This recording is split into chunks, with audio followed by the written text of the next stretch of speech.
ನನ್ನ ಸಮಸ್ತ ಪ್ರೀತಿಯ ಕನ್ನಡಿಗರ ಕುಟುಂಬಕ್ಕೆ ಈ ನಿಮ್ಮ ಪ್ರೀತಿಯ ಅಭಿಮಡುವ ನಮಸ್ಕಾರಗಳು. ಗುಡ್ ಮಾರ್ನಿಂಗ್ ಹಾಗೂ welcome.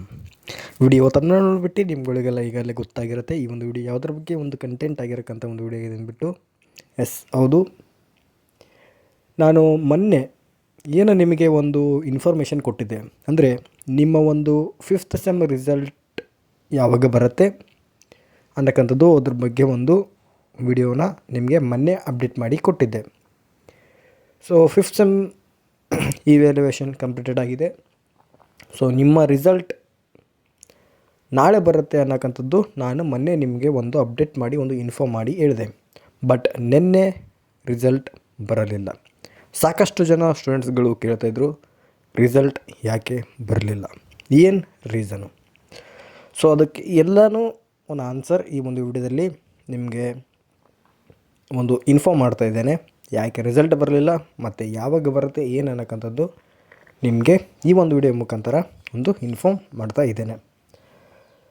So first of all, result ಬರುತ್ತಂತ ಮೊನ್ನೆ ಏನು ಅಪ್ಡೇಟ್ ಕೊಟ್ಟಿದ್ದೆ, ಆ ಒಂದು ಅಪ್ಡೇಟ್ ಪ್ರಕಾರ ನಿನ್ನೆ ಬರಬೇಕಿತ್ತು. ಯಾಕೆ ಬರಲಿಲ್ಲ, ರೀಸನ್ ಏನು?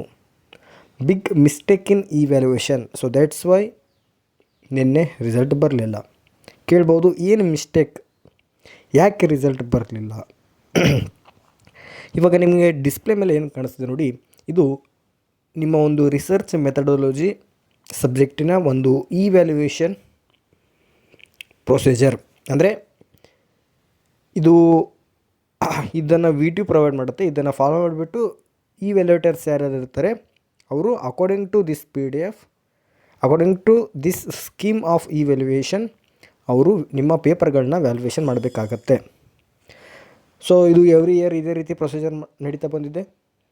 ಸೊ ಇನ್ ಕೇಸ್ ಆ ಸ್ಕೀಮಲ್ಲಿ ಏನಾದರೂ ಮೋಡಿಫೈ ಮಾಡೋದಿತ್ತಂದರೆ, ಅಂದರೆ ಯಾವುದೇ ರೀತಿಯಲ್ಲೂ ಗ್ರೇಸ್ ಮಾರ್ಕ್ಸ್ ಇದ್ದರೆ ಅಲ್ಲಿ ಅಥವಾ ಔಟ್ ಆಫ್ ಸಿಲೆಬಸ್ ಇದ್ದಲ್ಲಿ, ಈ ರೀತಿ ಏನೇ ಇದ್ದರೂ ಕೂಡ ಪ್ರತಿಯೊಂದು ಇನ್ಸ್ಟ್ರಕ್ಷನ್ ಕೂಡ ಏನು ಪಾಯಿಂಟ್ಸ್ ಇದ್ದರೆ ಎಷ್ಟು ಮಾರ್ಕ್ಸು ಏನು ಎಲ್ಲ ಪ್ರತಿಯೊಂದು ಕೂಡ ಈ ಒಂದು ಸ್ಕೀಮ್ ಆಫ್ ಇವ್ಯಾಲ್ಯೂಯೇಷನ್ ಮುಖಾಂತರ VTU ಈ ಒಂದು ಇವ್ಯಾಲ್ಯೂಟರ್ಸ್ಗೆ ಪ್ರೊವೈಡ್ ಮಾಡ್ತಾರೆ.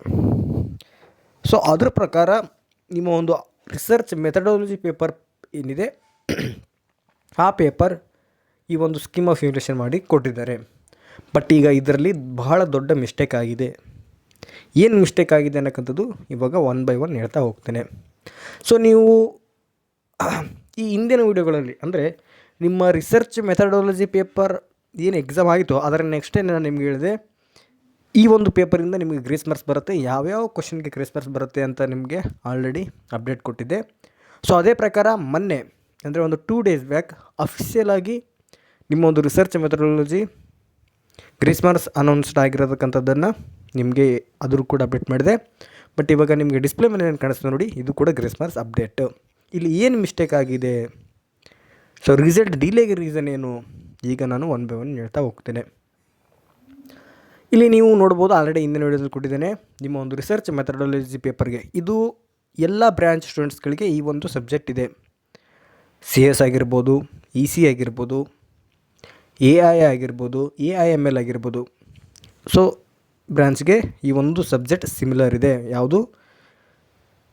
BRMK 557 subject code. ಸೊ ಇಲ್ಲಿ ಏನು ಮಿಸ್ಟೇಕ್ ಆಗಿದೆ ಪ್ರತಿಯೊಂದು ಹೇಳ್ತೇನೆ.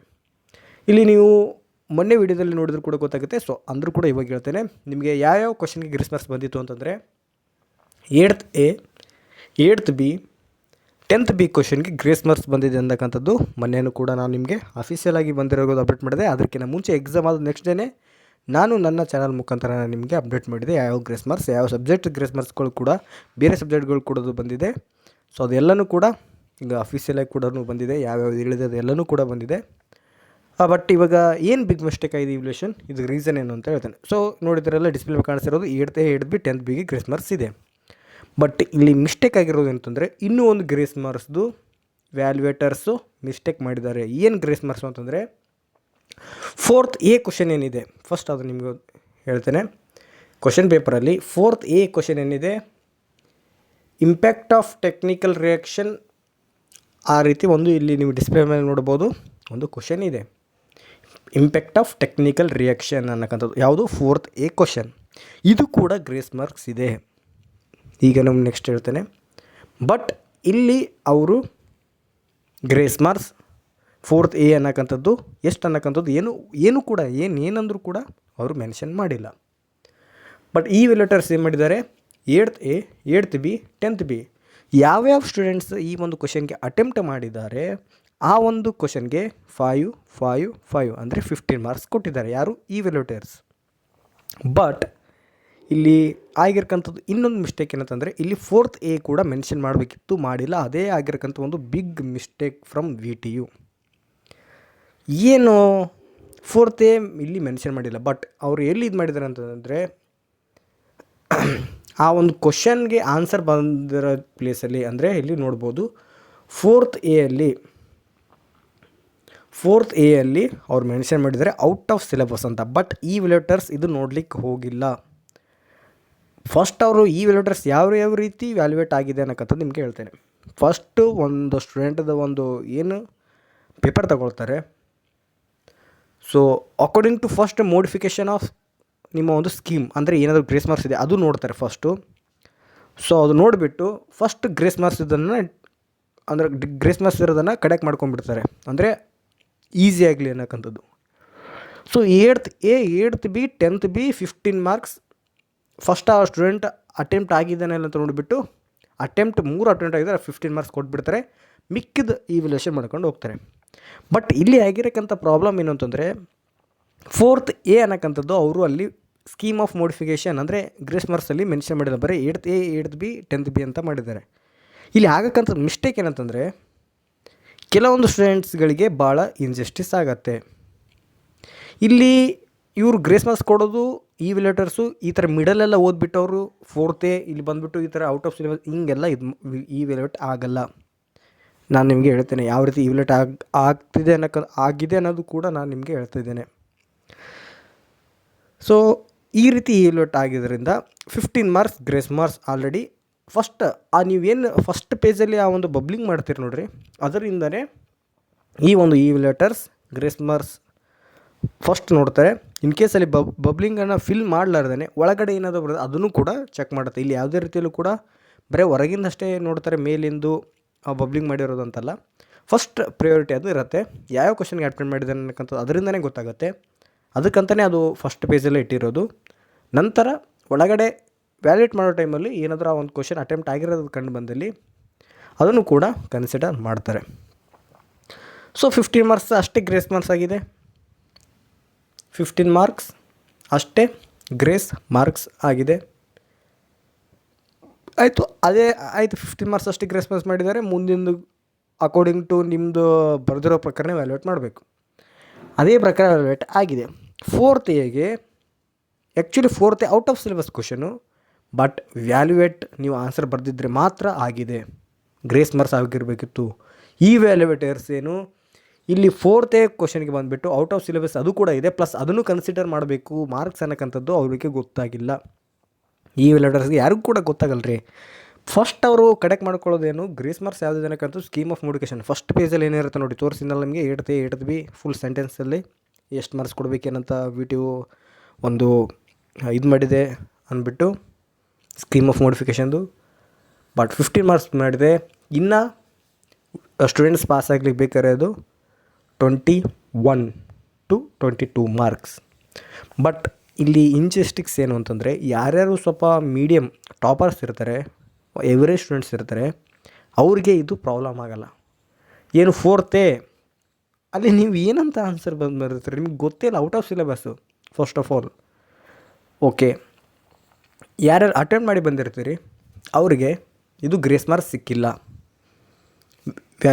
ವ್ಯಾಲ್ಯೂಯೇಷನ್ ಮಾಡೋ ಟೈಮಲ್ಲಿ. ಯಾಕಂದರೆ ಅದು ಸ್ಕೀಮ್ ಆಫ್ ಮೋಡಿಫಿಕೇಷನಲ್ಲಿ ಅಲ್ಲಿ ಮಾತ್ರ ಅಲ್ಲಿ ಇದನ್ನು 4th A ಕೂಡ ಗ್ರೇಸ್ ಮಾರ್ಕ್ಸ್ ಅಂತ ಮೆನ್ಷನ್ ಮಾಡಿಲ್ಲ.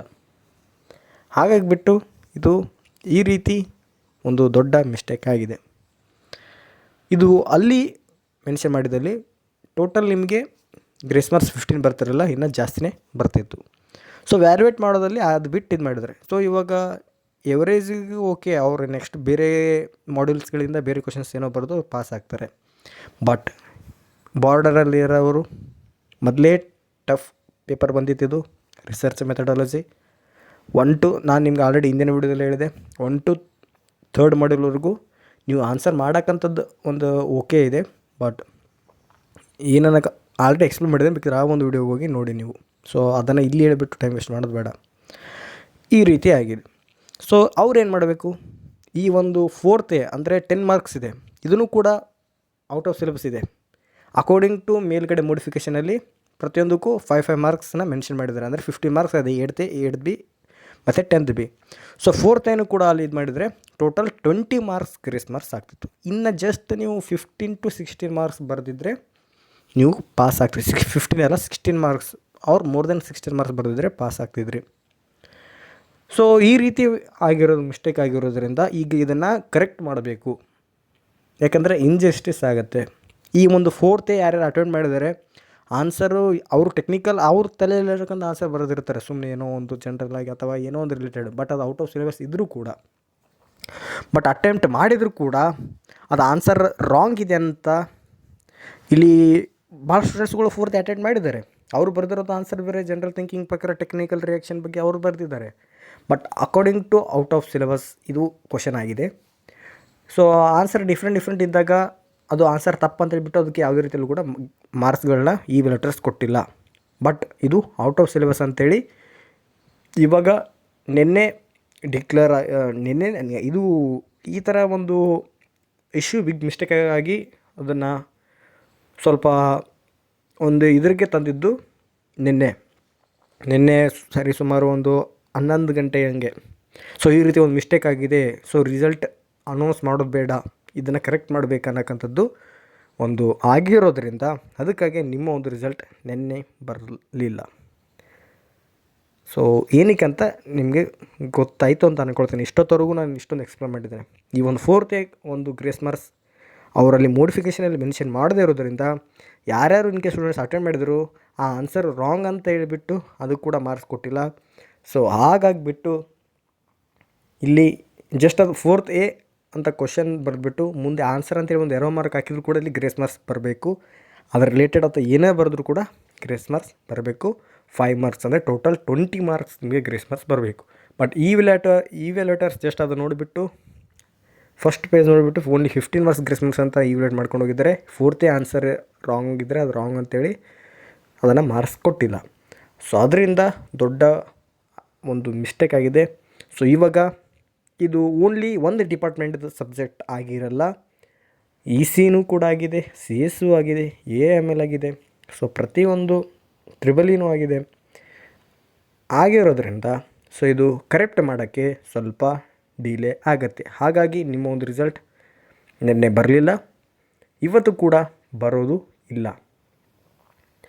ಸೊ ಇದು ಯಾವಾಗ ಈ ಒಂದು ಪ್ರೊಸೀಜರ್ ಅಂದರೆ ಇದೇನು ಒಂದು 4th ಅಂದರೆ ಯಾರ್ಯಾರು ಈಗ ರಿವ್ಯಾಲ್ಯೂಷನ್ ಥರ ಆಗುತ್ತೆ. ಇವಾಗ ಆಲ್ರೆಡಿ ವ್ಯಾಲ್ಯೂಯೇಷನ್ ಕಂಪ್ಲೀಟೆಡ್ ಆಗಿದೆ, ಬಟ್ ಈಗ ಈ ಒಂದು ಸಬ್ಜೆಕ್ಟ್ದು ಇವ್ಯಾಲ್ಯೂಯೇಷನ್ ಮಾಡಬೇಕು. ಪ್ರತಿಯೊಂದು ಸ್ಟೂಡೆಂಟ್ದು ಎಷ್ಟು ಲಕ್ಷ ಸ್ಟೂಡೆಂಟ್ಸ್ ಇದ್ದಾರೆ ಅಂತ ನೀವು ಇದು ಮಾಡ್ಬೋದು. ಇದಕ್ಕೆ ಸ್ವಲ್ಪ ಟೈಮ್ ಹಿಡಿಯುತ್ತೆ. ಸೊ ಆದಷ್ಟು ಬೇಗನೆ ಈ ಒಂದು ಕರೆಕ್ಷನ್ನ ಮಾಡ್ತಾರೆ. ಸೊ ಮತ್ತೆ ರಿವ್ಯಾಲ್ಯೂಯೇಷನ್ ಮಾಡಿಬಿಟ್ಟು ಅಂದರೆ ಈ ಒಂದು ಸಬ್ಜೆಕ್ಟ್ ಮಾತ್ರ ಯಾವ್ಯಾವ ಸ್ಟೂಡೆಂಟ್ 4th ಇದೆ ಅದಕ್ಕೆ 5 ಮಾರ್ಕ್ಸ್ ಗ್ರೇಸ್ ಮಾರ್ಕ್ಸ್ ಆಗಿ ಡಿಕ್ಲೇರ್ ಆಗಿ ಕೊಟ್ಬಿಡ್ತಾರೆ. ಸೊ ಇನ್ ಕೇಸ್ ಏನಾದರೂ ನಿಮ್ಮದು 31 ಮಾರ್ಕ್ಸ್ ಸ್ಟೂಡೆಂಟ್ಸ್ ಬಿದ್ದು ಆ ವಿದ್ಯಾರ್ಥಿ ಫೇಲ್ ಆಗ್ತಿದ್ರೆ ಈ ಒಂದು 5 ಮಾರ್ಕ್ಸಿಂದ ಅವನು ಪಾಸ್ ಆಗ್ತಾನೆ. ಸೊ ಎಕ್ಸಾಂಪಲ್ ನೀವೇ ಯಾರಾದ್ರೊಬ್ಬರು ಇಟ್ಕೊಳ್ರಿ, ಇದು ಯಾವುದನ್ನು ನೋಡ್ತಿದ್ದಾರೆ, ನಿಮ್ಮದೇ ಒಂದು 31 ಮಾರ್ಕ್ಸ್ ಬಿದ್ದು ಬ್ಯಾಕ್ ಆಗ್ತಿತ್ತು ಪೇಪರ್ ಅಂತಂದರೆ ಇದೇ ಒಂದು 4th 5 ಮಾರ್ಕ್ಸ್ ಏನು ಗ್ರೇಸ್ ಮಾರ್ಕ್ಸ್ ಇದೆ ಅದರಿಂದ ನಿಮಗೆ ಪಾಸ್ ಆಗುತ್ತೆ. 31 ಪ್ಲಸ್ ಇದೊಂದು 5 4th ಎಷ್ಟಾಯಿತು 36, ಕರೆಕ್ಟಾಗಿ ಪಾಸ್ ಆದರೂ ಆಗ್ತೀರಿ. ಅದರಲ್ಲಿ ಬರೀದು ಟಫ್ ಪೇಪರ್ ಇತ್ತು, ಎಲ್ಲ ಸ್ಟೂಡೆಂಟ್ಸ್ಗಳು ಕೂಡ ಇದಿತ್ತು. ಸೊ ಈ ರೀತಿ ಆಗಿರೋದ್ರಿಂದ ಒಂದು ಮಿಸ್ಟೇಕ್ ಆಗಿದೆ. ಸೊ ಈಗ ಈ ಒಂದು ಸಬ್ಜೆಕ್ಟ್ ಪರ್ಟಿಕ್ಯುಲರಾಗಿ ರಿವ್ಯಾಲ್ಯೂಯೇಷನ್ ಮಾಡಬೇಕಾಗಿದೆ ಪ್ರತಿಯೊಬ್ಬ ಸ್ಟೂಡೆಂಟ್ದು. ಏನಿಲ್ಲ ರಿವ್ಯಾಲ್ಯೂಯೇಷನ್ ಅನ್ನೋಕ್ಕಂಥದ್ದು ಏನಿಲ್ಲ, ಜಸ್ಟ್ ಇಷ್ಟೇ ಮಾಡೋದು. 4th ಕ್ವಶನ್ ಅವರು ಅಟೆಂಪ್ಟ್ ಮಾಡಿದ್ದಾರೆ ಇಲ್ಲಕ್ಕಂತ ನೋಡಬೇಕು. ಅಟೆಂಪ್ಟ್ ಮಾಡಿದರೆ ಅವ್ರ ಆನ್ಸರ್ ಏನೇ ಬರೆದಿರಲಿ ಅಥವಾ ಆನ್ಸರ್ ಬರೀದೇನೇ ಇರಲಿ 4th ಅಂತ ಬರೆದ್ಬಿಟ್ಟು ಆನ್ಸರ್ ಅಂತ ಹಾಕಿ ಎರೋ ಮಾರ್ಕ್ ಹಾಕಿದರೆ ಸೊ ಅಂತ ಈ ರೀತಿ ಯಾರು ಮಾಡಿರ್ತಾರೆ ಅಟೆಂಪ್ಟ್ ಮಾಡಿರೋರಿಗೆ ಪ್ರತಿಯೊಬ್ಬರಿಗೂ 5 ಮಾರ್ಕ್ಸ್ ಕೊಡ್ಕೊಂಡು ಹೋಗಬೇಕು. ಇನ್ ಕೇಸ್ ಯಾರಾದರೂ 31 ಬಿದ್ದು ಅವರು ಬ್ಯಾಕ್ ಆಗಿದ್ದರೆ ಪ್ಲಸ್ ಇದು 5 ಆ್ಯಡ್ ಮಾಡಿ 36 ಬೀಳುತ್ತೆ. ಆವಾಗ ಆ ಒಂದು ಪಾಸಿಂಗ್ ಮಾರ್ಕ್ಸ್ ಅವರು ಆಗಬೇಕಾಗತ್ತೆ. ಸೊ ಇದು ಒಂದು ರೀಸನ್. ಸೊ ನಿನ್ನೆ ರಿಸಲ್ಟ್ ಯಾಕೆ ಬರಲಿಲ್ಲ ಅನ್ನೋಕ್ಕಂಥದ್ದು ಸೊ ಎಲ್ರಿಗೂ ಅರ್ಥ ಆಯಿತು ಅಂದ್ಕೊಳ್ತೇನೆ. ಮತ್ತು ಯಾವಾಗ ರಿಸಲ್ಟ್ ಬರುತ್ತೆ ಅಂತಂದರೆ ಇದು ಕರೆಕ್ಟ್ ಆದಮೇಲೆ, ಇದು ಕರೆಕ್ಷನ್ ಮಾಡಿದ ಮೇಲೆ, ಸೊ ಇದು ಒಂದೇ ಡಿಪಾರ್ಟ್ಮೆಂಟ್ ಇಲ್ಲ ಅಂತ ಹೇಳಿದ್ದೀನಿ, ಬಹಳ ಡಿಪಾರ್ಟ್ಮೆಂಟ್ ಇದೆ. ಸೊ ಇವಾಗ ಇವ್ಯಾಲ್ಯೂಯೇಷನ್ ನಿನ್ನೆಯಿಂದನೇ ಸ್ಟಾರ್ಟ್ ಆಗಿದೆ ಆ ಒಂದು ಸಬ್ಜೆಕ್ಟ್ದು. ನಿನ್ನೆ ಒಂದು 12 ಗಂಟೆ ನಂತರ ಆ ಒಂದು ಇವ್ಯಾಲ್ಯೂಯೇಷನ್ ಈ ಸಬ್ಜೆಕ್ಟ್ದು ಸ್ಟಾರ್ಟ್ ಆಗಿದೆ. ಸೊ ನಿನ್ನೆ ಒಂದು ದಿನ, ಇವತ್ತೊಂದು ದಿನ. ಸೊ ಇದು ಇನ್ನೂ ಅಷ್ಟೊಂದು ಜಾಸ್ತಿ ಟೈಮ್ ಹಿಡಿಯೋದಿಲ್ಲ, ಆಲ್ರೆಡಿ ವ್ಯಾಲ್ಯೂಯೇಷನ್ ಕಂಪ್ಲೀಟ್ ಆಗಿದೆ. ಬಟ್ ಈ 4th ಅಟೆಂಡ್ ಮಾಡಿದಾರಲ್ಲ ಅದು ನೋಡಿಬಿಟ್ಟು ಮಾರ್ಕ್ಸ್ ಡಿವೈಡ್ ಮಾಡ್ಕೊತ ಹೋಗೋದು, ಪ್ಲಸ್ ಮಾರ್ಕ್ಸ್ ಆ್ಯಡ್ ಮಾಡ್ಕೊಂಡು ಹೋಗಿರೋದು ಅಟೆಂಡ್ ಮಾಡಿದವ್ರಿಗೆ. ಸೊ ಈ ರೀತಿ ಆಗಿದೆ. ಸೊ ನಿಮ್ಮ ಒಂದು ರಿಸಲ್ಟ್ ಇನ್ ಕೇಸ್ ಏನಾದರೂ ನಿನ್ನೆ 12 ಗಂಟೆಯಿಂದ ಸ್ಟಾರ್ಟ್ ಆಗಿದೆ. ನಿನ್ನೆ ಒಂದು 80% ಸ್ಟೂಡೆಂಟ್ಸ್ಗಳದ್ದು ಆ ಥರ ವ್ಯಾಲ್ಯೂಯೇಷನ್ ಆಗಿದ್ದರೆ ಇವತ್ತು ಒಂದಿನ ಟೈಮ್ ತೊಗೊಳುತ್ತೆ. ಇವತ್ತು ಸಾಯಂಕಾಲ ಒಂದು 6 ಗಂಟೆವರೆಗೂ ಟೈಮ್ ತೊಗೊಳುತ್ತೆ. ಯಾಕಂದರೆ ಪ್ರತಿಯೊಂದು ಡಿಪಾರ್ಟ್ಮೆಂಟ್ ಇದೆ. ಸೊ ಡಿಪಾರ್ಟ್ಮೆಂಟ್ ತಕ್ಕಂತೆ ಇವ್ಯಾಲ್ಯೂಯೇಟರ್ಸ್ ಕೂಡ ಜಾಸ್ತಿ ಇದೆ, ಅದರ ಏನು ಪ್ರಾಬ್ಲಮ್ ಇಲ್ಲ. ಬಟ್ ಆ ಒಂದು ಎಲ್ಲನೂ ಕೂಡ ಕರೆಕ್ಷನ್ ಮಾಡಿ, ಇನ್ ಕೇಸ್ ಏನಾದರೂ ಇವತ್ತೇ ಸಾಯಂಕಾಲ ಒಂದು 6 ಗಂಟೆವರೆಗೆ ನಿಮ್ಮದು ಏನಾದರೂ ಪೇಪರ್ ರಿವ್ಯಾಲ್ಯೂಯೇಷನ್ ಆಗಿಬಿಟ್ಟು ಎಲ್ಲನೂ ಆ ಒಂದು ಪ್ರೊಸೀಜರ್ ಮುಗಿದ್ರೆ, ಅಂದರೆ ಜಸ್ಟ್ ಇಲ್ಲಿ ನೋಡೋದೇನಂತಂದರೆ 4th ಅಟೆಂಪ್ಟ್ ಆಗಿದೆ ಇಲ್ಲ ಅಂತ ಅಷ್ಟೇ ನೋಡೋದು, ಅದಕ್ಕೆ 5 ಮಾರ್ಕ್ಸ್ ಕೊಡೋದು ಅಷ್ಟೇ ಇರೋದ್ರಿಂದ. ಸೊ ಜಾಸ್ತಿ ಟೈಮ್ ಹಿಡಿಯೋದಿಲ್ಲ. ಒಂದು ಪೇಪರ್ಗೆ ಏನಿಲ್ಲ ಅಂತಂದರೆ ಒಂದು 2 ಮಿನಿಟ್ಸ್ ಟೈಮ್ ಹಿಡಿಯುತ್ತೆ ಅಷ್ಟೇ. ಪೇಪರ್ನ ತೊಗೊಳ್ಳೋದು, 4th ಅಟೆಂಪ್ಟ್ ಇದೆ ನೋಡೋದು, ಅಟೆಂಪ್ಟ್ ಇದ್ದರೆ 5 ಮಾರ್ಕ್ಸ್ ಕೊಡೋದು. ಸೊ ಈ ರೀತಿ ಇರೋದ್ರಿಂದ ಸೊ ಜಲ್ದಿ ಆಗುತ್ತೆ ಅಂತ ನಾನು ಕೂಡ ಅಂದ್ಕೊಳ್ತೇನೆ. ಇವತ್ತು ಸಾಯಂಕಾಲ 6 ಗಂಟೆವರೆಗೆ ಏನಾದರೂ ಆದರೆ ಇವತ್ತು ನೈಟ್ ಒಂದು ಸರಿಸುಮಾರು 8 o'clockವರೆಗೂ ನಿಮ್ಮ ಒಂದು ರಿಸಲ್ಟ್ ಬರ್ಬೋದು. ಇಲ್ಲಂತಂದರೆ ನಿಮ್ಮ ಒಂದು ರಿಸಲ್ಟ್ ನೆಕ್ಸ್ಟ್ ವೀಕೆ ನಿಮ್ಮ ಒಂದು ರಿಸಲ್ಟ್ ಬರುತ್ತೆ. ಸೊ ಎಲ್ಲಂದು ನಿಮಗೆ ಒಂದು ಕ್ಲಾರಿಟಿ, ಒಂದು ಇನ್ಫಾರ್ಮೇಷನ್ ಸಿಕ್ತು ಅಂತ ಹೇಳ್ತೇನೆ. ಎಲ್ರಿಗೂ thank you. Have a nice day.